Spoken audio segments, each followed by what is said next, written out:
अस्सलाम वालेकुम my dear student chapter number 1 discuss कर रहे हैं। आज का हमारा टॉपिक है इलेक्ट्रॉन अफिनिटी।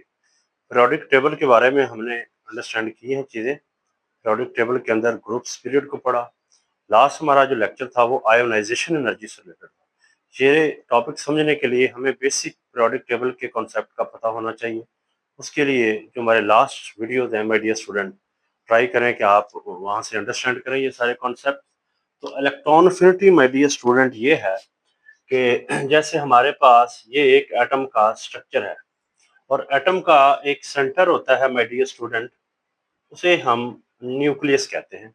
और न्यूक्लियस के अराउंड यहाँ पे इलेक्ट्रॉन मूव करते हैं। जो लास्ट पे जहाँ पे इलेक्ट्रॉन मूव करेंगे वो हमारे पास कहलाएगा वैलेंस शेल। फर्ज किया ये पहला शेल है, हम इसे वैलेंस शेल कहते हैं। अब एक बाहर कहीं दूर पे इलेक्ट्रॉन पड़ा हुआ है, किसी एटम ने लूज किया हुआ है, इलेक्ट्रॉन के ऊपर नेगेटिव चार्ज है और ये शेल है, यहाँ भी पहले भी कुछ इलेक्ट्रॉन है, उनके ऊपर भी नेगेटिव चार्ज है। अब इस न्यूक्लियस के ऊपर पॉजिटिव चार्ज है और ये एटम के पास इलेक्ट्रॉन की डेफिशिएंसी, इलेक्ट्रॉन की कमी है। तो ये क्या करेगा, ये जो उसको इलेक्ट्रॉन नजर आ रहा है उसको कैप्चर करने की कोशिश करेगा, उसको अपनी तरफ अट्रैक्ट करेगा, उसकी चाहत करेगा। क्या होगा, वो इलेक्ट्रॉन इधर आके इस शेल के अंदर आके गिर जाएगा, फॉल कर जाएगा, यानी कि आके यहाँ पे ये वाला इलेक्ट्रॉन ऐड होगा। इस ऐड होने के अंदर माय डियर स्टूडेंट कुछ एनर्जी में चेंज आएगा, यानी कि हीट में चेंज आएगा। और वो जो हीट चेंज है उसे माय डियर स्टूडेंट हम डेल्टा एच कह रहे हैं। और वो जो डेल्टा एच है दरअसल वही है हमारे पास इलेक्ट्रॉन अफिनिटी, यानी कि जब किसी एटम के वैलेंस शेल में एक इलेक्ट्रॉन ऐड होगा, हम उस केस में जो एनर्जी या हीट में चेंज आ रहा है वो अब्सॉर्ब भी हो सकती है, वो इवॉल्व भी हो सकती है। यानी कि अगर वो वाली हीट रिलीज होती है तो वो हमारे पास एक्सोथर्मिक होगा। ये दोनों केस पॉसिबल है और इसकी डिटेल भी देखते हैं। और अगर वो हीट जो है वो अब्सॉर्ब हो रही है तो हम उसे एंडोथर्मिक कहेंगे। तो ये हमारे पास एक बेसिक डेफिनेशन है। और वो जो एटम है वो हमारे पास आइसोलेटेड होना चाहिए। आइसोलेटेड से मुराद वो बिल्कुल जुदा होना चाहिए और गैसियस फॉर्म में होना चाहिए, यानी कि अलग एटम होगा, गैस की फॉर्म होगा। उस केस में उसमें आके एक इलेक्ट्रॉन ने ऐड होना है और जब वो इलेक्ट्रॉन उसमें आके ऐड हो जाएगा वो नेगेटिव आयन बन जाएगा, यानी कि उसके ऊपर नेगेटिव चार्ज आ जाएगा। तो इस केस में ये जो है हमारे पास कहलाती है इलेक्ट्रॉन एफिनिटी। अब अगर एक एक इलेक्ट्रॉन ऐड होता है, एक टाइम में एक होता है, तो उसे हम फर्स्ट इलेक्ट्रॉन एफिनिटी कहेंगे, यानी कि उसके लिए हम इलेक्ट्रॉन एफिनिटी 1 के लिए टर्म यूज करेंगे। और वो डेल्टा एच वो पॉजिटिव भी हो सकती है, वो नेगेटिव भी हो सकती है। तो अब हम इसकी प्रॉपर डेफिनेशन की तरफ आते हैं। The first electron affinity या simply electron affinity जिसे डेल्टा एच कह रहे हैं is the enthalpy change, mean heat change involved। क्या enthalpy change इन्वॉल्व होगी, क्या एनर्जी में चेंज शामिल होगा इसमें?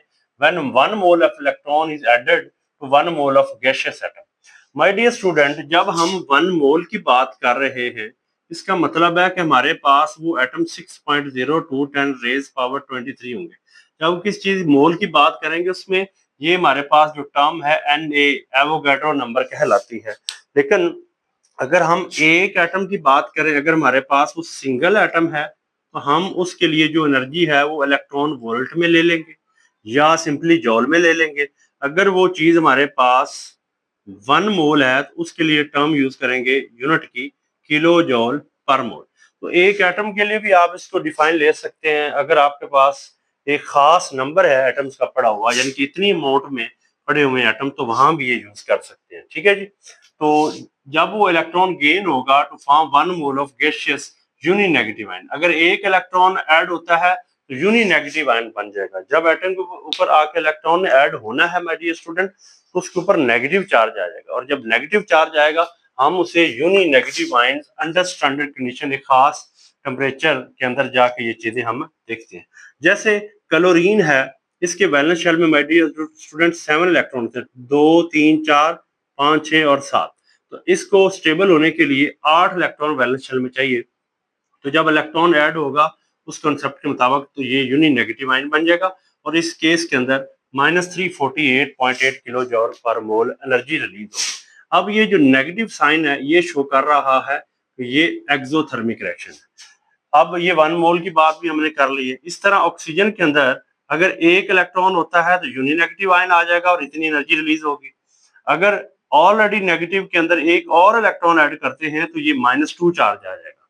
इसका मतलब ये है कि ऑक्सीजन 2 इलेक्ट्रॉन अपने अंदर रखने की एबिलिटी रखता है। अब इस केस में माय डियर स्टूडेंट जो एनर्जी है वो अब्सॉर्ब हो रही है। अगर फर्स्ट इलेक्ट्रॉन ऐड हो रहा है तो वो माइनस में है, दूसरा इलेक्ट्रॉन ऐड हो रहा है तो वो हमारे पास पॉजिटिव है, क्योंकि सेकंड इलेक्ट्रॉन को उतना अट्रैक्ट नहीं कर रहा होता, क्योंकि जो पहला इलेक्ट्रॉन जब आके इस एटम के अंदर यहाँ पे एक इलेक्ट्रॉन ऐड हुआ है, एक और इलेक्ट्रॉन भी ऐड होना है, तब इसको स्टेबिलिटी मिलनी है, तो न्यूक्लियस उसको इतना अट्रैक्ट नहीं करेगा, बल्कि वो जो पहले वाले इलेक्ट्रॉन उसको काफी रिपेल भी करेंगे। तो अब अगर वहां हमने उसको गिराना है, ऐड करवाना है, तो हमें जो हीट है, जो एनर्जी है वो देनी पड़ेगी, वो अब्सॉर्ब होगी। जब अब्सॉर्ब होगी तो हमारे पास उसका साइन जो है वो पॉजिटिव होगा, और डेल्टा एच उसके लिए यूज करते होते हैं। ओवरऑल अगर हम देखें ऑक्सीजन के अंदर 2 इलेक्ट्रॉन ऐड हो गए तो 2 नेगेटिव आइन है, तो दोनों को ऐड किया तो ये -141 और 798, और नेट रिजल्ट हमारे पास आ जाता 657 किलो जॉल पर मोल। ये थी हमारे पास डेफिनेशन और इसकी एग्जांपल, और जो second value of electron affinity है वो उसका साइन जो है वो यूजुअली पॉजिटिव है। अब हमने फैक्टर्स देखने हैं और उसके बाद पीरियोडिक टेबल में इस इलेक्ट्रॉन एफिनिटी का क्या ट्रेंड है along the groups and along the period, यानी कि ये कहाँ कैसे चेंज होती है पीरियोडिक टेबल के अंदर। तो इसके फैक्टर्स हैं, तो सबसे पहला फैक्टर है size of an atom. My dear student, मेरे पास एक ये एटम है जिसका स्मॉल साइज है, इस तरह एक और एटम है जिसका लार्जर साइज है, इस तरह अगर हम एक और एटम ले सकते हैं जिसका और ज्यादा साइज है।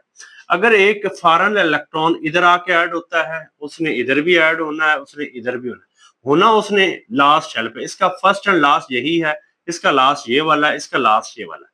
अब देखिए ये इलेक्ट्रॉन जो आके ऐड हो रहा है, ये फर्स्ट में हो रहा है, यही लास्ट है, ये न्यूक्लियस के बिल्कुल पास हो रहा है। इसको न्यूक्लियस जो है वो पावरफुली अट्रैक्ट करेगा, पावरफुली अट्रैक्ट करेगा। जब पावरफुली अट्रैक्ट करेगा तो इसका मतलब वो एनर्जी में ज्यादा चेंज आएगा, वो ज्यादा जो है वो एनर्जी रिलीज होगी, और वही दरअसल हमारे पास इलेक्ट्रॉन एफिनिटी है।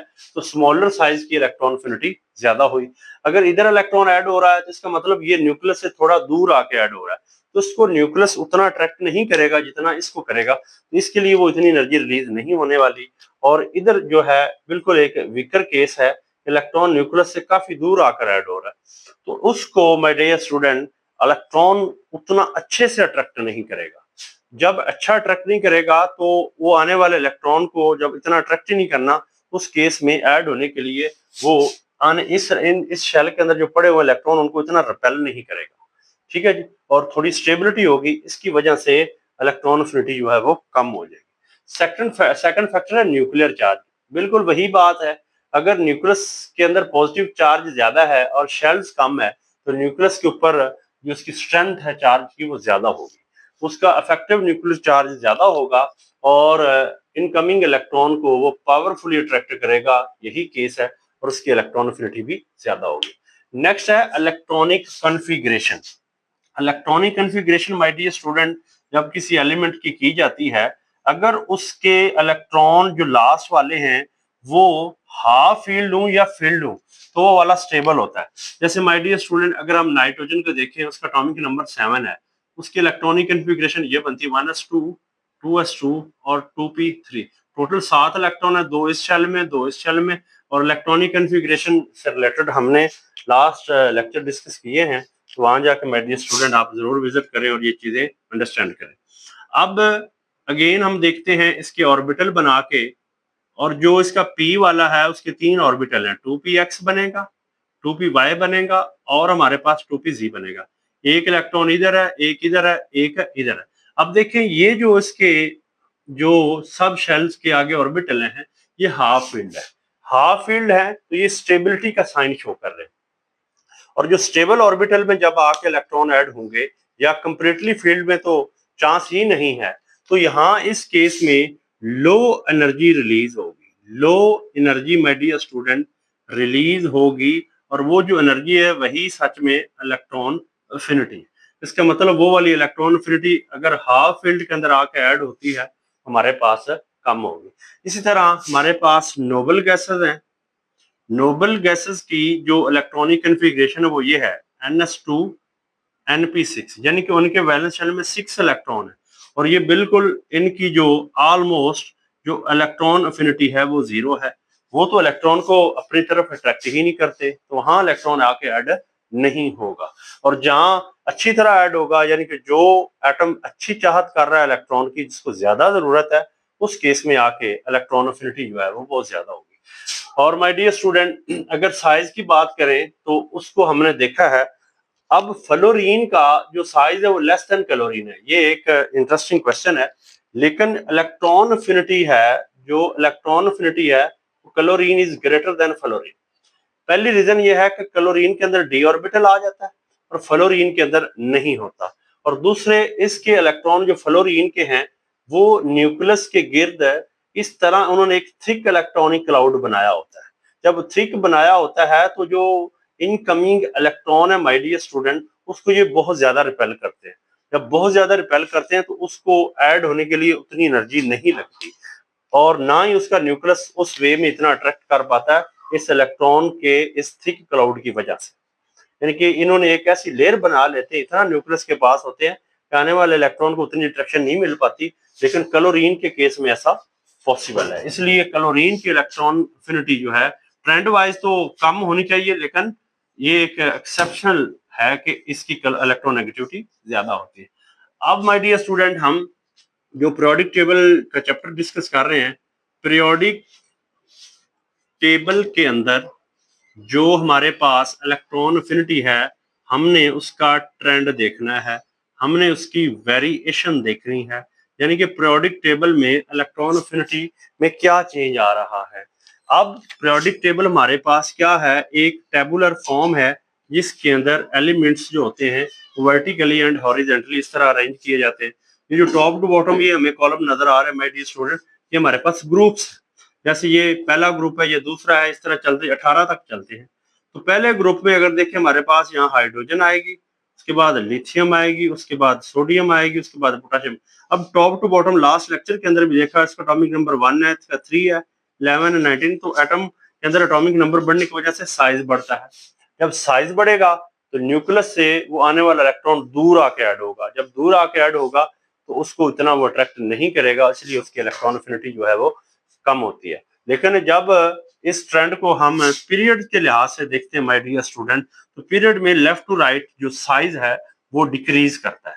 यानी कि अगर हम सेकंड पीरियड की बात करें, अगर हम पीरियड नंबर सेकंड की बात करें, जिसमें हमारे पास एलिमेंट आ जाते हैं, लिथियम है हमारे पास माय डियर स्टूडेंट, बेरिलियम है हमारे पास, बोरोन है, कार्बन है, नाइट्रोजन है, ऑक्सीजन, फ्लोरीन और नियोन है। अब इसके पास 3 इलेक्ट्रॉन है, इसके पास 4 है, इसके पास 5, 6, 7, 8, 9 और 10 है। अब लेफ्ट टू राइट जो माय डियर स्टूडेंट इनका साइज है वो डिक्रीज करता है। ये साइन शो कर रहा है कि इनका साइज डिक्रीज, इसका मतलब इसका साइज ज्यादा है, इसका कम है, इसका और कम है। इसकी वजह क्या है? क्योंकि जब हम my dear student left to right जाते हैं, होता कुछ यूं है कि इलेक्ट्रॉन इस तरह एक एक करके, इसमें 2 है, लिथियम के केस में 1 होगा, बेरिलियम में 2, 3, 4, 5, 6, 7, 8 इलेक्ट्रॉन तो बढ़ते जाते हैं, लेकिन साथ साथ atomic number number of proton है, नंबर ऑफ प्रोटॉन्स है हमारे पास। तो न्यूक्लियस का जो चार्ज है वो बहुत स्ट्रॉन्ग होना शुरू हो जाता है। तो स्ट्रॉन्ग होगा तो वो इन इलेक्ट्रॉन को भी अपनी तरफ खींच के रखेगा, और जो नया इलेक्ट्रॉन आके ऐड होना है, जिसकी वजह से वो इलेक्ट्रॉन अफिनिटी बनेगी, जिसको हम इलेक्ट्रॉन अफिनिटी डिस्कस कर रहे हैं, वो उसको भी ज्यादा अच्छे से अट्रैक्ट कर पाएगा। इसका मतलब है कि ओवरऑल नाइट्रोजन से के निस्बत ऑक्सीजन की इलेक्ट्रॉन अफिनिटी ज्यादा है, उसकी निस्बत फ्लोरीन की है, और यहाँ पे ये स्टेबिलिटी है इनकी कम है हैलोजन की, नोबल गैसेस की। तो ये ओवरऑल हमारे पास पीरियोडिक टेबल के अंदर इलेक्ट्रॉन अफिनिटी का ट्रेंड है। तो टॉप टू बॉटम डिक्रीज करती है क्योंकि एलिमेंट का साइज बढ़ता है, शील्डिंग इफेक्ट बढ़ता है, incoming electron is weekly attracted towards the nucleus, और उसकी इलेक्ट्रॉन अफिनिटी बहुत कम है। लेकिन लेफ्ट टू राइट साइज कम होने की वजह से न्यूक्लियर चार्ज बढ़ता है, और ये सारे फैक्टर्स की वजह से जो इलेक्ट्रॉन अफिनिटी है वो left to right my dear student increase कर जाती है। ये था आज का हमारा टॉपिक, इलेक्ट्रॉन एफिनिटी की डेफिनेशन, उसकी एग्जांपल, उसके कुछ फैक्टर और कुछ एक्सेप्शनल केसेस और उसका ट्रेंड पीरियोडिक टेबल में along the groups and along the periods. Thank you.